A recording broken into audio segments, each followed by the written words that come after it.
ఆయన చెప్పిన మేము సహకరించమని ఇంకెవరిని తెచ్చుకోవాలి. ఎంఐఎం ఎట్లాగో ఎంపీ ఉన్నాడు పార్లమెంట్లో, ఆయన సహకారం ఎట్లాగో రేపు తీసుకుంటాము.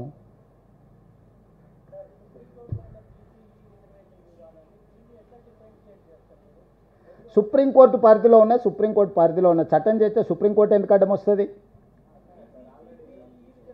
కరెక్టే విజయభాస్కర్ గారు, మీరు నా పాయింట్ అర్థం చేసుకుంటలేరు. మనం చట్టం చేసుకుంటే చట్టం ఒకటి ఉంటే అక్కడ అమలు జరుగుతున్నది ఇంకొకటి అయితే కోర్టు ఇంటర్వ్యూన్ అవుద్ది. నువ్వు చట్టమే చేసుకున్న తర్వాత ఆ రిజర్వేషన్ ఏంది? 50% పరిమితి దాటొద్దని, అవునా? 50% లోపల ఉండాలనే కదా వాళ్ళు చెప్పింది.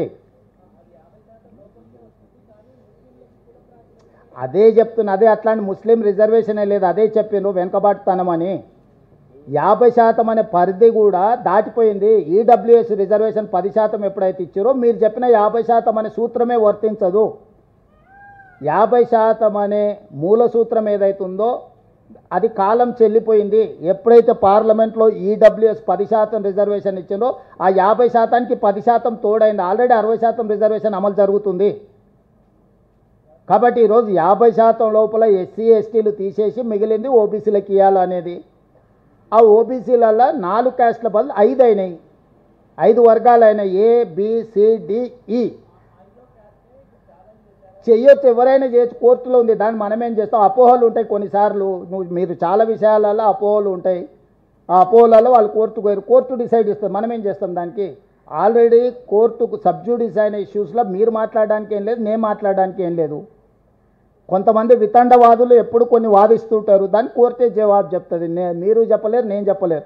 నేను ఒకవేళ సుప్రీంకోర్టు చీఫ్ జస్టిస్ని అయితే డెఫినెట్గా చెప్తా మీరు అడిగింది. నేను చీఫ్ మినిస్టర్ని కాబట్టి ప్రభుత్వంలో చేసేది మాత్రమే చెప్పగలను.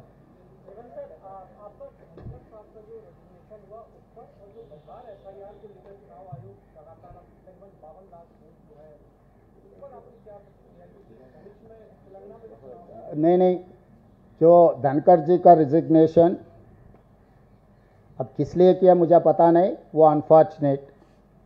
दूसरी बात, vice president of India Telangana को देना है,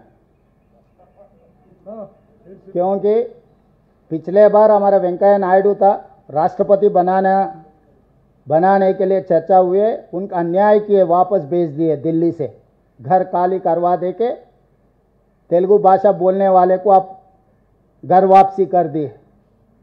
तो उसको सुधारने के लिए हमारे बंडारू दत्तात्रेय जी का खाली हरियाणा गवर्नर का जिम्मेदारी खत्म हो गए, और बंडारू दत्तात्रेय जब केंद्र मंत्री था उनका केंद्र मंत्री खींच लेके किशन रेड्डी को दे दिए. हमारा बंडी संजय जी अध्यक्ष था, आज ब्राह्मण रामचंद्र राव को दे दिए. तो साउथ और खासकर तेलंगाना में जितने भी ओबीसी है सबका गला काट दिए एनडीए ने.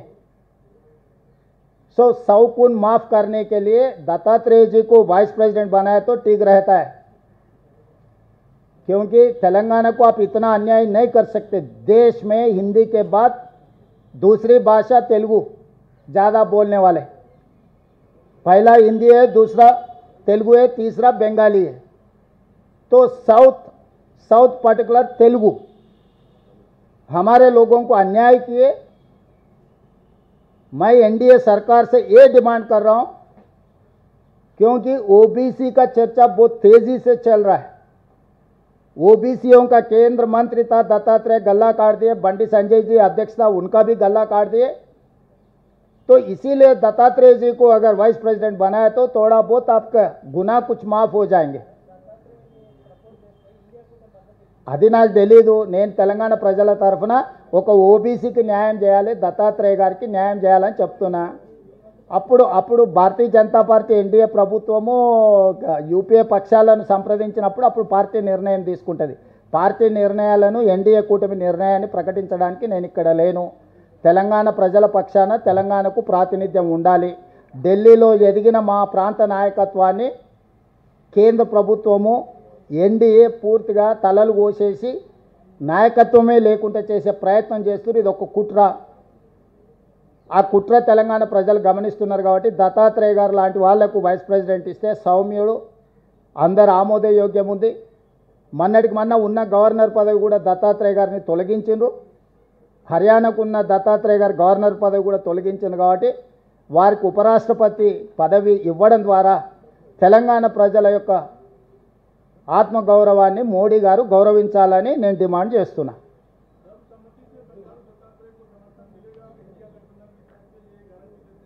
अभी मोदी जी खत मुझे लिखे तो मैं ज़रूर जाके पूछूंगा कि इंडिया अलायंस है, चलो भाई हमारा तेलंगाना वासी है, दत्तात्रेय ठीक ठाक आदमी है, इनको मदद करने के लिए मैं कोशिश करूंगा, मगर मैं वादा नहीं कर सकता हूं क्योंकि ये एआईसीसी लेवल पे चर्चा करना है. AICC has to decide all this such thing. This is not in my purview, but definitely on behalf of Telangana, definitely I will request my leadership. తెలియదు, అవన్నీ పార్టీ నిర్ణయం తీసుకోవాలి. కాంగ్రెస్ తెలంగాణ ఎంపీలు, కేరళ ఎంపీలు ఇట్లా సపరేట్ ఉండరు. కాంగ్రెస్ ఎంపీలు అంటే కాంగ్రెస్ ఎంపీలు, కాంగ్రెస్ పార్టీ నిర్ణయం తీసుకుంటుంది.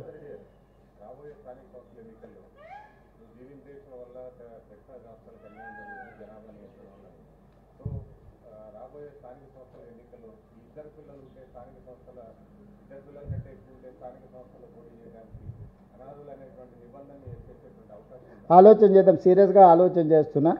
మా పార్టీలో 5 మంది పిల్లలు ఉన్న వాళ్ళకుంటే వాళ్ళకి మొదటి ప్రాధాన్యత ఇస్తా టికెట్ ఇచ్చేటప్పుడు.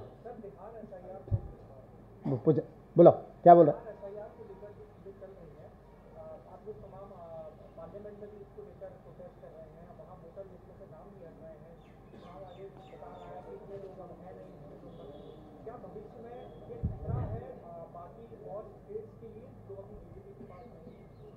ज़रूर खतरा है. जब तक बीजेपी कुर्सी में है तब तक खतरा है देश को. इसमें अब हर चीज़ के लिए नया नया सवाल करने का ज़रूरी नहीं. महाराष्ट्र में हम देख चुका है.